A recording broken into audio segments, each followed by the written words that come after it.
Gloire à Dieu, alléluia. Amen. C'est bon de pouvoir célébrer le Seigneur. C'est quand on est...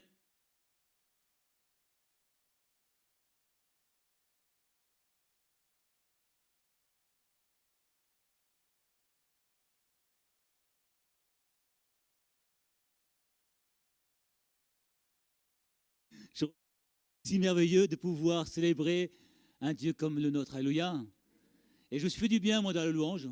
Je me suis fait du bien à écouter chanter, ça fait du bien. Vous savez qu'on a des belles voix. Amen. Et encore, c'est rien par rapport à ce qu'on va vivre quand on sera là-haut dans le ciel. Et quand on a chanté ces cantiques, à un moment, on a dit, tu sais, nos espoirs. Mais Seigneur, tu sais aussi nos craintes. Dieu connaît tout de notre vie. Amen. Dieu connaît tout de ta vie ce matin. Même ce que tu caches aux autres, Dieu le connaît. Ce matin, quand je voulais préparer ce message, je voulais parler de la louange, l'adoration du Saint-Esprit. Puis Dieu m'a mis à cœur de parler des craintes. Des craintes qu'on peut avoir dans nos vies, dans nos cœurs. J'aimerais prendre un passage dans Matthieu chapitre 28, si vous voulez bien. Matthieu 28, versets 16 à 18. Matthieu 28, versets 16 à 18.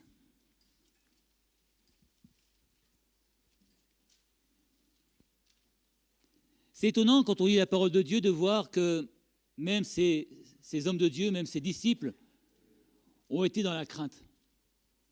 La crainte n'est pas réservée aux chrétiens d'aujourd'hui, elle a toujours existé. Et quand on prend ce passage dans Matthieu chapitre 28, verset 18, il est écrit, les 11 disciples allèrent en Galilée, sur la montagne que Jésus leur avait désignée. Quand ils le virent, ils l'adorèrent, mais quelques-uns eurent des doutes. Quelques-uns eurent des doutes et quelques-uns eurent des craintes. Un deuxième passage, si vous voulez bien, dans Jean, chapitre 20, versets 24 à 29. Jean 20, versets 24 à 29. On connaît ces passages, on va parler de Thomas, là. Vous connaissez Thomas? Ah, Thomas, j'aimerais pas lui ressembler, mais est-ce qu'on lui ressemble pas à Thomas de temps en temps?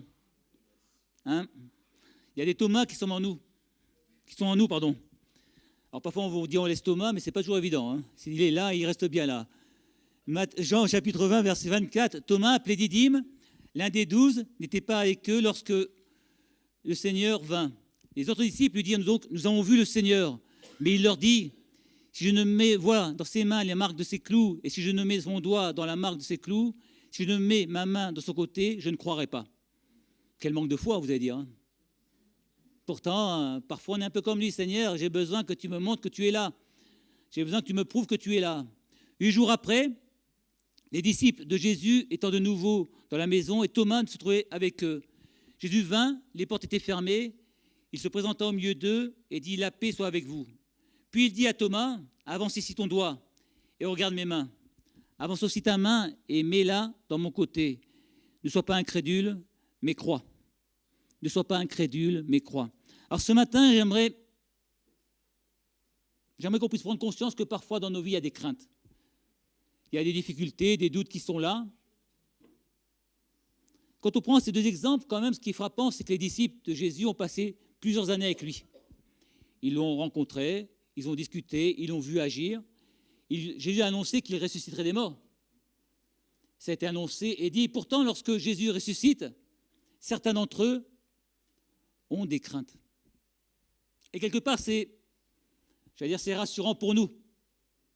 Parce que dans nos vies, parfois, nous aussi, on a des craintes et la question qu'on peut se poser, c'est est-ce qu'il nous est permis d'avoir des craintes? Entre nous, est-ce qu'on n'a jamais douté? Qui d'entre nous n'a jamais douté, s'est jamais posé des questions par rapport à Dieu, par rapport à la vie éternelle, par rapport à la place que nous aurons pour l'éternité? Qui n'a jamais douté? Parfois, on doute même de la bonté de Dieu.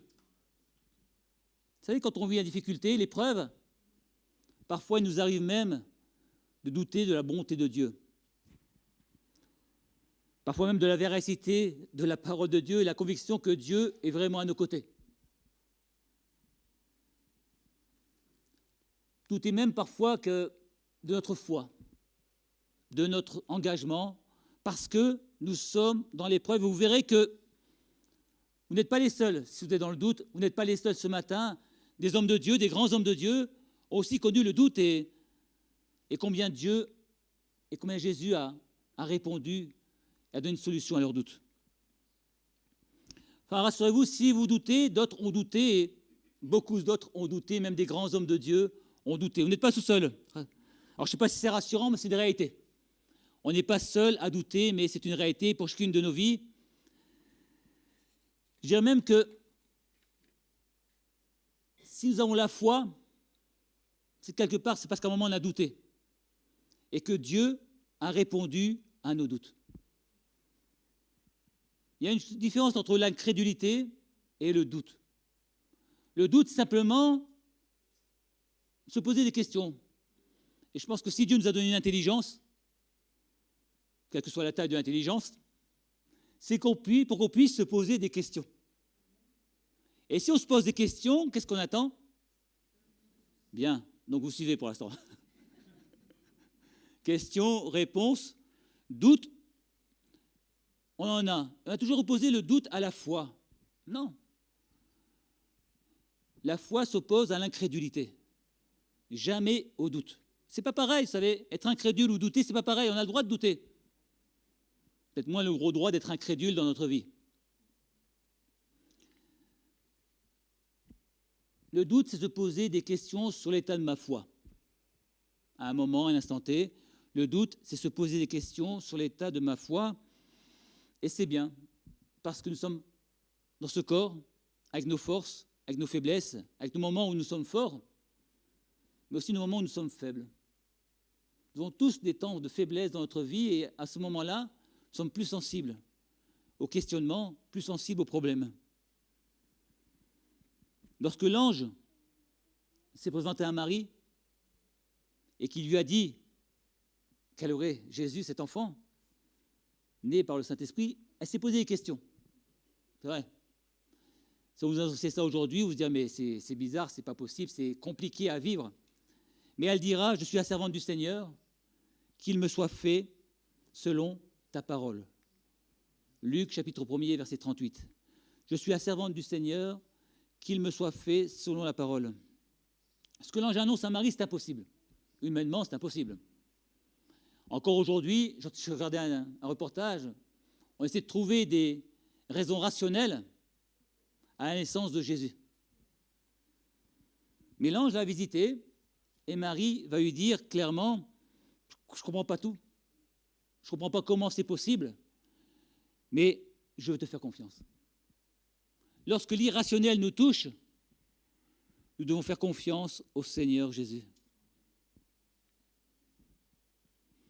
Marie a laissé simplement la foi prendre le dessus sur ses doutes. Ce matin, dans ton doute, dans tes difficultés, tu as la possibilité de laisser la foi prendre le dessus sur tes doutes. Tu peux le faire ou ne pas le faire, c'est notre liberté que nous avons. Marc, chapitre 9, verset 24, nous parle de ce père dont l'enfant était atteint de maladie et qui était touché par les démons et qui se jetait par terre. La parole dit, aussitôt le père de l'enfant s'écria, « Je crois, viens au secours de mon incrédulité. » Vous connaissez cette histoire, hein? On ne connaît pas le nom de cet homme, mais il a exprimé le cri de son âme. Son fils est dans la souffrance. Son fils est tourmenté par le diable et il a besoin que son fils soit guéri, délivré. Alors qu'est-ce qu'il fait? Il fait la meilleure des choses, il va vers les disciples. Et pourquoi va-t-il vers les disciples? Parce qu'il a entendu parler. Il a entendu parler des miracles et des prodiges que faisait Jésus et que les disciples faisaient au travers de Jésus. Amen. Alors il s'est dit, tiens, puisque Jésus guérit, je vais vers Jésus pour être guéri. Manque de chance, Jésus n'était pas là. À ce temps-là, Jésus était sur la montagne. Il vivait un temps de transfiguration avec Pierre, Jacques et Jean. Les autres disciples étaient là, mais la parole dit qu'ils n'ont pas pu guérir cet enfant. Vous savez, quand on est sur la montagne, on est toujours bien. La parole nous parle de Pierre, Jacques et Jean qui étaient sur la montagne et C'était tellement merveilleux ce qu'ils vivaient qu'ils étaient saisis d'effroi. Ils étaient tellement étonnés, abasourdis par la merveilleuse chose qu'ils vivaient qu'ils n'ont pas compris. Et sans montagne, on est bien. Sauf que la montagne, on n'y reste pas toujours. À un moment, il faut redescendre et revenir les pieds sur terre. Et là, qu'est-ce qu'on voit? On voit des problèmes, des difficultés. Et ces disciples, en fin de compte, qui avaient reçu de Jésus tout pouvoir pour guérir, c'est ce que nous dira la parole de Dieu juste un peu avant. La parole disait qu'ils partaient, ils prêchaient la repentance, ils chassaient beaucoup de démons, et ils oignaient d'huile beaucoup de malades et les guérissaient. Dans Marc chapitre 6, versets 7 à 12. Ces disciples ont vécu des choses merveilleuses, parce que Jésus les a envoyés annoncer la bonne parole. Et là, dans cette situation, ils sont incapables de guérir. Pourquoi? Parce que ce n'est pas eux qui peuvent guérir. N'oublions jamais, c'est jamais un homme qui peut guérir, seul Dieu. La parole nous rappelle qu'il n'y a rien d'impossible à Dieu. Mais mettons-nous à la place de cet homme qui voit son enfant dans cet état. Quelle désillusion! On m'a prêché la parole de Dieu.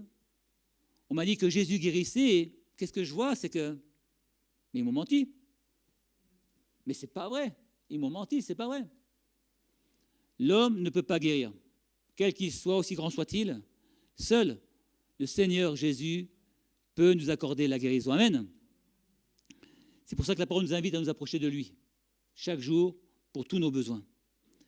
Il y a les disciples, ceux qui sont sur la montagne, donc dans un temps merveilleux, ceux qui sont là avec cet homme, et à ce moment-là, ils ont dû douter. Vous imaginez, ils ont vécu des choses suffisamment merveilleuses, et puis là, un homme demande pour prier pour eux, et puis rien du tout.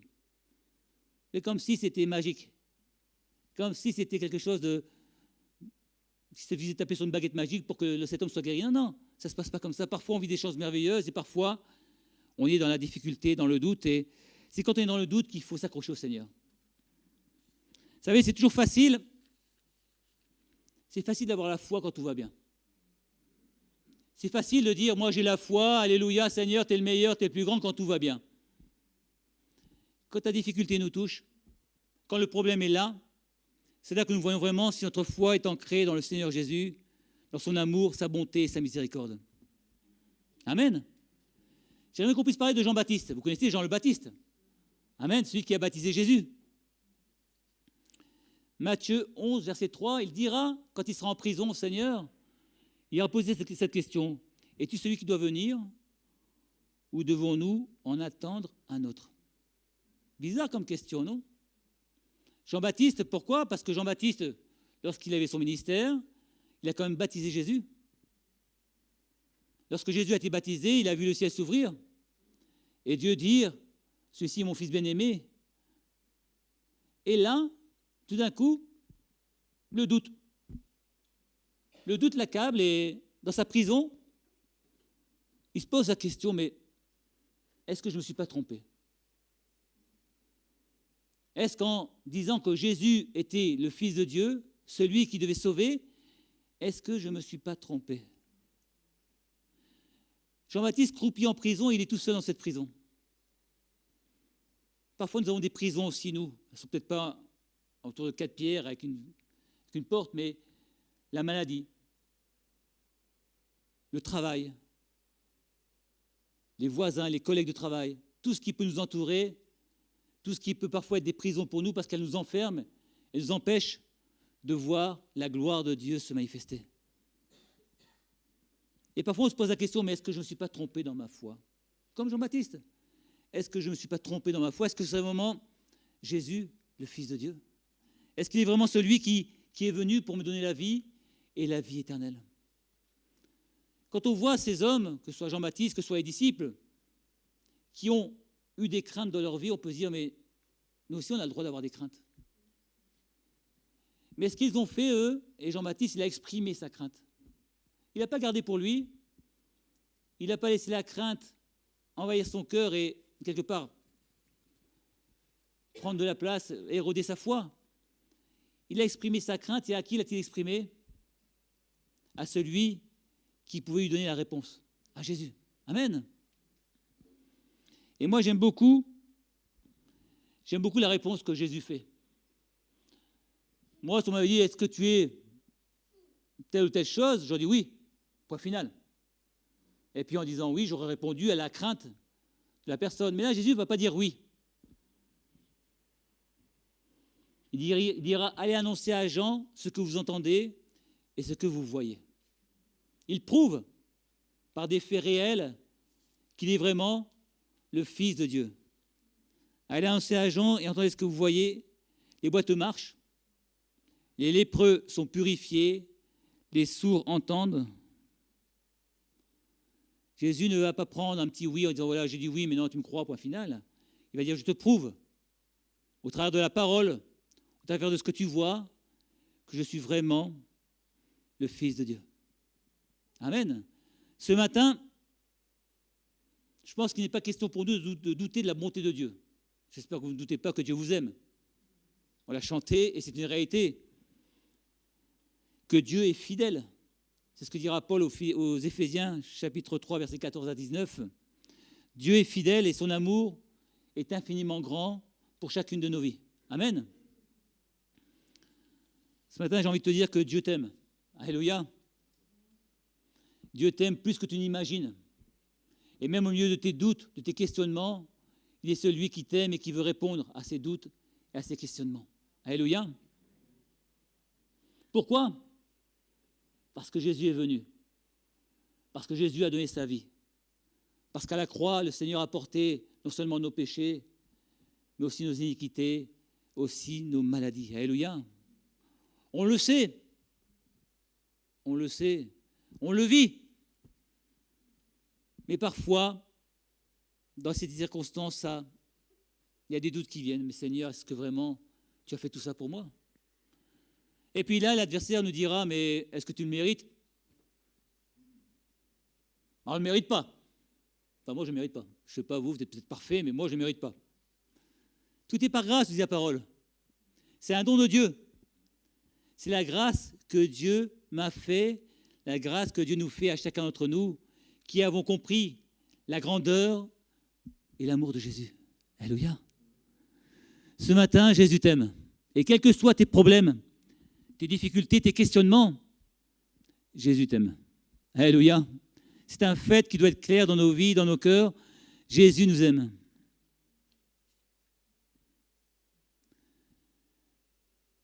Le doute, ok, tant mieux, à condition d'avoir une réponse à mon doute. Et la réponse, c'est la foi. C'est par la foi que nous croyons que Jésus-Christ habite en nous. Alléluia. On ne le voit pas. Enfin, je ne sais pas si vous le voyez, mais moi je ne le vois pas. Quand je regarde dans la glace, je ne vois pas le Seigneur habiter en moi, mais je le sais. Non seulement je le sais avec mon intelligence, mais je le sens. Je le sens parce que dans mes entrailles, il y a quelque chose qui a changé. Dans ma vie, il y a un truc que je ne comprends pas, mais il y a un truc qui a changé. Parce que le Seigneur a fait de ma vie son habitation. La parole nous rappelle que nous sommes le temple du Saint-Esprit et que le Saint-Esprit habite en nous.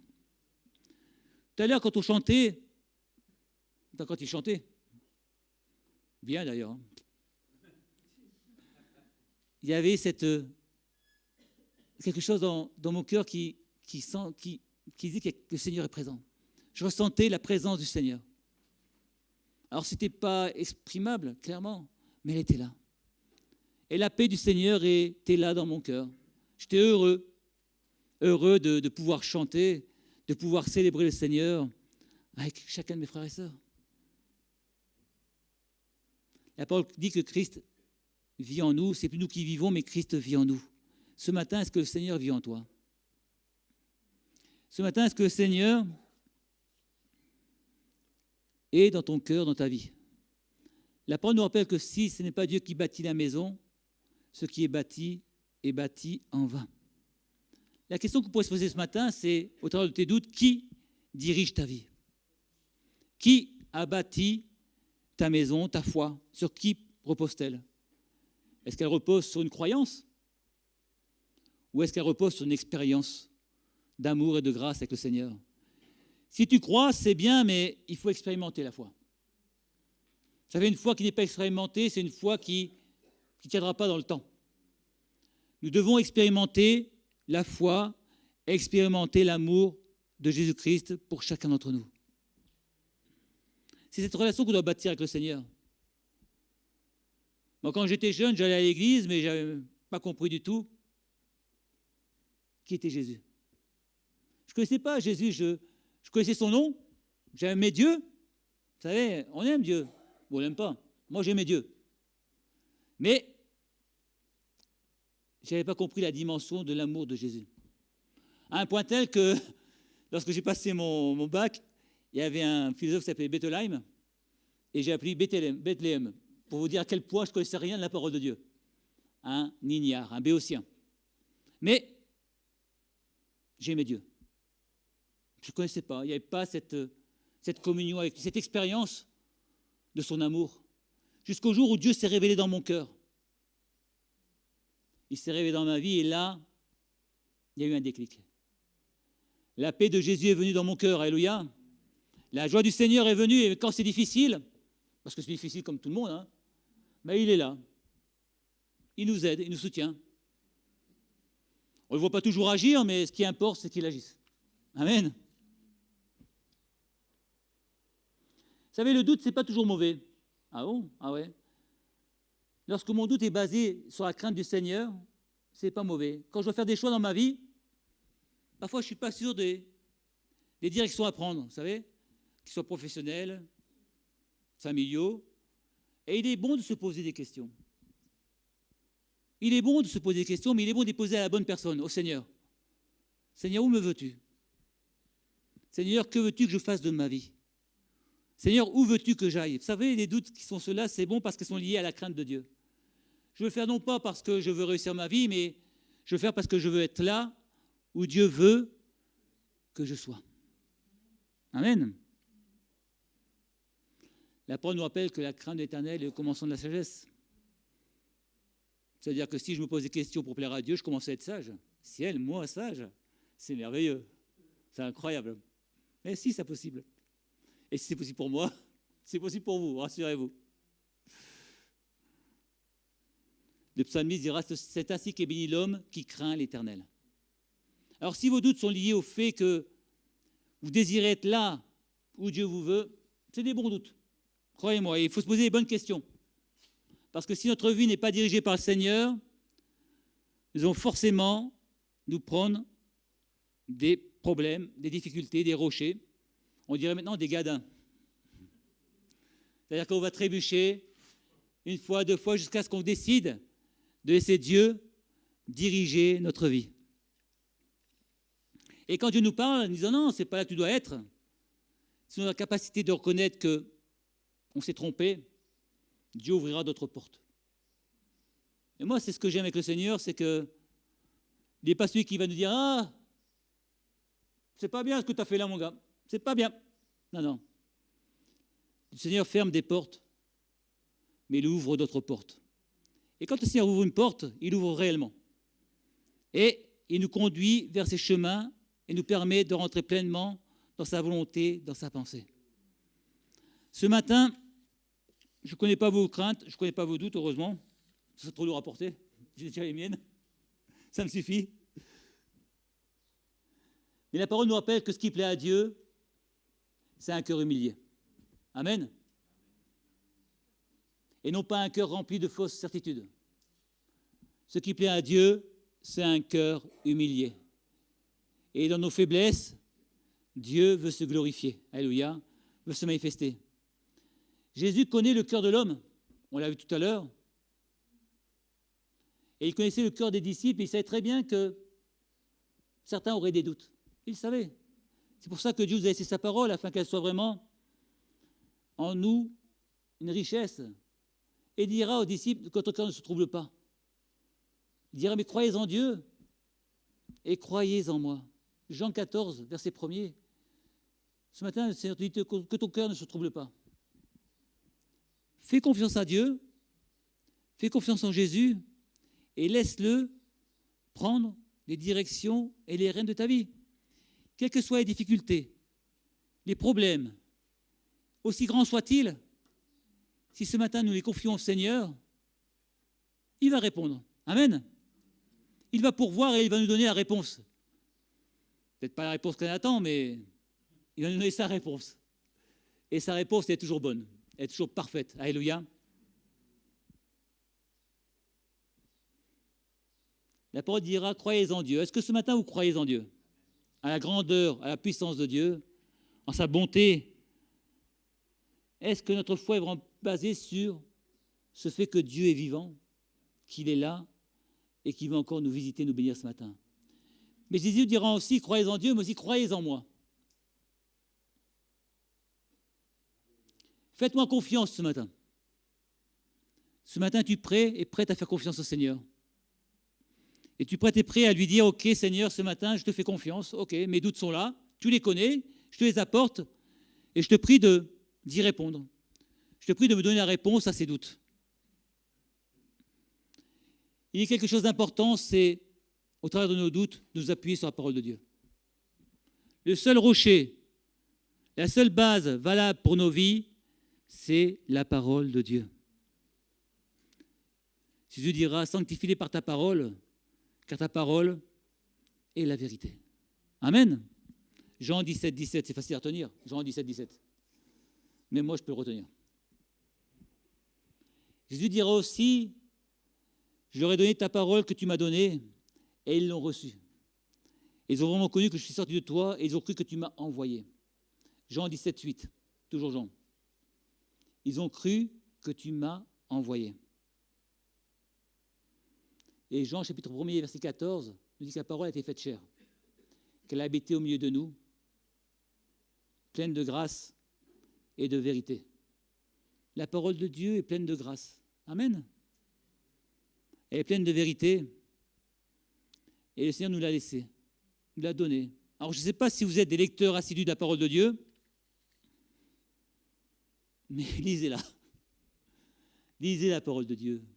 Elle fait du bien. Vous savez, quand on a des doutes, c'est bien de se tourner vers les hommes, c'est mieux de se tourner vers Dieu. Les hommes n'auront jamais forcément la bonne réponse, sauf s'ils sont inspirés, mais la parole de Dieu nous donnera toujours la bonne réponse. Vous savez, je me souviens, il y a quelques années, il y a beaucoup d'années, j'avais une maladie qui s'appelait l'épilepsie. Et donc je m'approchais de Dieu, je n'étais pas encore converti. Et un jour, j'ouvre la parole de Dieu, je commençais, et Dieu m'a parlé. Il m'a parlé simplement au travers de sa parole,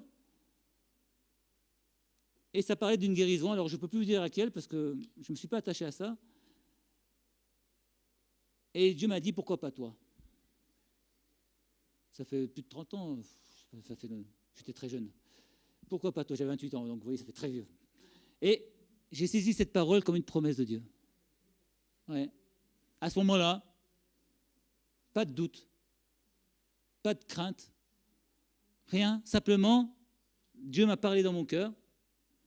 Alors, qu'est-ce que j'ai fait? J'avais des cachets à prendre matin, midi et soir. C'était tellement fort, cette parole dans mon cœur, tellement fort. J'ai pris les cachets, je les ai rangés.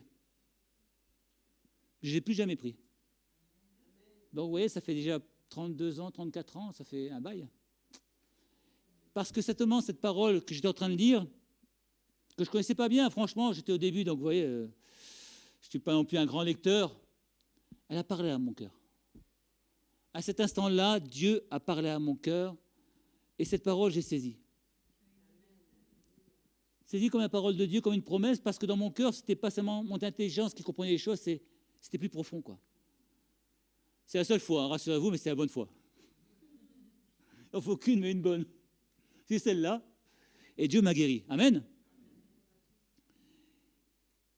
Alors, je n'ai pas prévu de parler de ça, mais c'est là, ça vient. C'est que Dieu conduit les choses comme ça. Simplement pour vous dire que c'est bon de lui faire confiance. C'est bon de lui faire confiance, de baser notre confiance sur la parole de Dieu. Lisons-la. Laissons Dieu nous parler au travers de sa parole, exprimer ce qu'il a à nous dire. Et parfois, on est un peu trop dans notre fonctionnement un peu carré, là, et on ne laisse pas toujours la place à Dieu pour qu'il nous parle. Alors on dit, tiens, je dois lire la parole, je vais la lire. Et puis, on a fait notre petit travail quotidien, de bon chrétien. On l'a lu, mais on n'a pas essayé de nous parler. Lorsque nous ouvrons la parole, demandons à Dieu qu'il nous parle, qu'il nous montre ce qu'il a à nous dire. Ce qu'il a à nous dire dans nos cœurs, dans nos vies. Vous savez que Dieu est parfait, que ce qu'il fait est parfait. Et moi, je crois que pour chacun d'entre nous ce matin, son plan est parfait. Alléluia. Alors, je vais arrêter là parce que je ne voudrais pas vous endormir quand même, ce serait malheureux. Simplement, nous avons le droit d'avoir des doutes. Nous avons le droit d'avoir des réponses. Et ces réponses viennent de Dieu, par la foi. Ne laissons jamais le doute accaparer nos vies, quelle que soit la difficulté, mais laissons Dieu prendre la place et laissons Dieu nous visiter, nous bénir. Dernier point, Jean-Baptiste était tout seul dans sa prison. Et parce qu'il était tout seul, il n'a pas pu parler des choses de Dieu. Parce qu'il était tout seul, il s'est laissé entraîner par ses pensées et qui lui ont dit, mais est-ce que Jésus est le Seigneur, quoi. Quand vous prenez Paul et Silas, qui étaient aussi dans une prison, eux, ils étaient à deux. Et qu'est-ce que dit la parole? Ils s'entretenaient par des hymnes, par des cantiques, chantant et célébrant à Dieu ses louanges. Le problème, en tant que chrétien, quand on a nos doutes, c'est qu'on les garde pour nous. On les garde pour nous, et puis ces doutes-là sont là, et puis on les laisse prendre nos doutes plus de place. Si vous avez des doutes, il est bon parfois de les partager, ou de venir remercier Dieu. La parole nous rappelle qu'il est bon pour des frères de demeurer ensemble. Amen. Au travers de tes doutes, viens prier le Seigneur, viens dans les réunions, partager ces temps. Et le Seigneur est celui qui te renouvellera, il te visitera. Simplement, vous partagez ça ce matin, j'avais ça à cœur de ne pas rester seul dans vos doutes. Ne pas les laisser vous ronger. Mais lorsqu'on partage la parole de Dieu, la foi naît dans le cœur. La parole dit que la foi vient de ce qu'on entend vient de la parole de Christ. Lorsque nous partageons la parole de Dieu, notre foi est renouvelée, elle est fortifiée, et Dieu nous bénit, nous visite et nous rend plus forts que nous étions en rentrant. Voilà ce que je voulais partager ce matin simplement, c'est ne laissez pas vos doutes vous empêcher de vivre pleinement votre foi, mais qu'ils soient les moyens de grandir dans la foi et de voir Dieu se manifester. Éternel notre Dieu, nous sommes là ce matin devant toi et nous réalisons combien nous avons besoin de toi.